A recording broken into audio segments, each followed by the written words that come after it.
paa. Ay, tumae. Tumae, oh. Tumae. Tumae. Ayan. Ayak!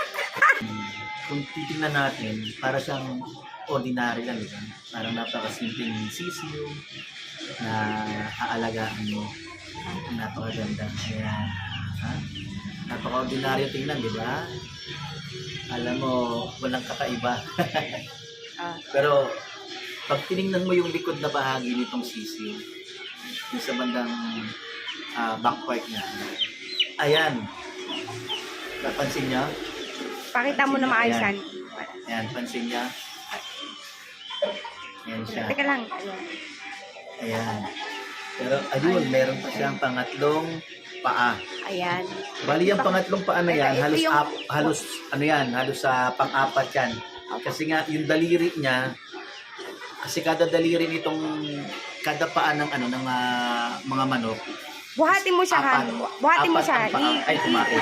Tumae, oh. Tumae. Tumae. Ayan. Ayak! Ayan. So, ayan, di ba? Tumae. Sa kada ano ng Ano mo, sisiyo, ganun mo siya, ayan. tuwad mo siya. Kada ano ng Ay, sisiyo dahan-dahan lang, is- Han. Oh, ayan. Ayan. Ay, teka lang yan. Apat yung daliri. Ayan, nataihan ka pa. Kada paa ng sisiyo. Oo. So, apat yung daliri. Pero itong pangatlo niya na na extremely rare po kasi ito, kung tawagin, yung tatlong paa.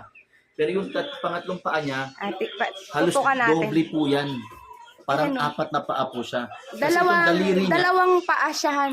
kasi itong daliri niya, Kasi yung pito yan. Pito o walo. Hindi na namin makita yung pito, pangwalo. yung Pitong daliri siya. pito lang siya. Wala siyang ano. Ayan. Ilan ba yung paa ng daliri ng manok? Di ba Apat. Apat? Apat ba? Ayun siya, para siyang may extended na. Pakita natin. sa yung- Ito yung paa, di ba dalawa yung binti ng manok?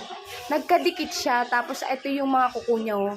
Ayan, bali siya, nabilang ko siya ng pito lahat. Wala siyang, yung isang paa niya na dikit, walang maliit na katulad nun, no. Bali, pito lang siya. Oh. So parang dalawang dalawang paa to. Iganon mo nga siya, tuwad mo ulit para makita na maayos yan. Kung itsura ng niyan. Iganon mo. Huwag mo, baka ma-stress siya. Ayan, pakita natin. Ayan. Tapos, ayun yung paa niya. Oh, yan yung sobra. Oh, diba? Ang galing, no? Very rare. Oh. Yan. Ito na tawag na extremely rare na sisiw. May tatlong legs. Yan. Yung legs siya. So, bali yung legs niya na to, tatlong legs. Yung itong pangatlo,